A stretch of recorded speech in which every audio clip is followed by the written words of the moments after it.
मीरा भाईंदर महापालिकेवरती मराठी महापौरच असावा या मागणीसाठी आज मराठी एकीकरण समितीच्या वतीनं आंदोलन पुकारण्यात आलंय।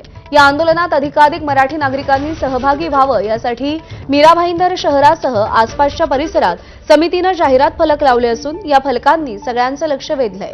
मीरा भाईंदर महापालिकेत भाजपनं एकाहाती सत्ता स्थापन करून आपला महापौर बसवण्याचा मार्ग मोकळा केलाय। त्यानुसार आज महापौर निवडीची औपचारिक मतदान प्रक्रिया पार पडणार आहे। यंदा भाजपनं दुसऱ्यांदा डिंपल मेहता यांना महापौर पदाची जबाबदारी देण्याचं निश्चित केलंय।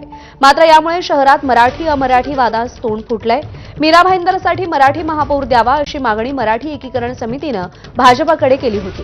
मात्र पक्षानं या मागणीकडे कानाडोळा केल्यानं समिती संतप्त झाली असून शहरात आंदोलन उभारण्याचा निर्णय घेण्यात आलाय।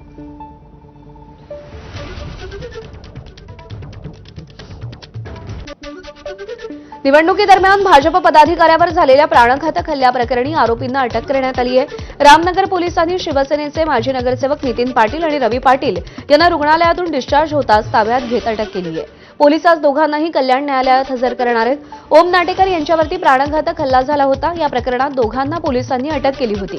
मात्र त्यांची तब्येत बिघडल्यानं ठाणे सिव्हिल रुग्णालयामध्ये उपचार सुरू होते। मंत्रिपदाच्या प्रतीक्षेत असलेल्या परिणय फुकेंनी तुफान टोलेबाजी केली आहे। मुख्यमंत्री देवेंद्र फडणवीस यांचे निकटवर्तीय असलेले आमदार परिणय फुके यांनी बेगर्स आर नॉट चूजर्स म्हणत मंत्रिपदाबाबत अप्रत्यक्ष खदखद मांडली। भंडाऱ्यात पत्रकारांशी संवाद साधताना त्यांनी हे वक्तव्य केलं।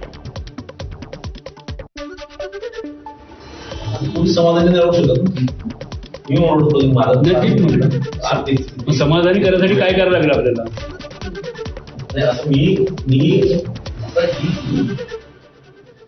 प्रत्येक व्यक्ती स्वतःच्या म्हणून प्रगती करतो तर मी फार दुःखी आमदार आहे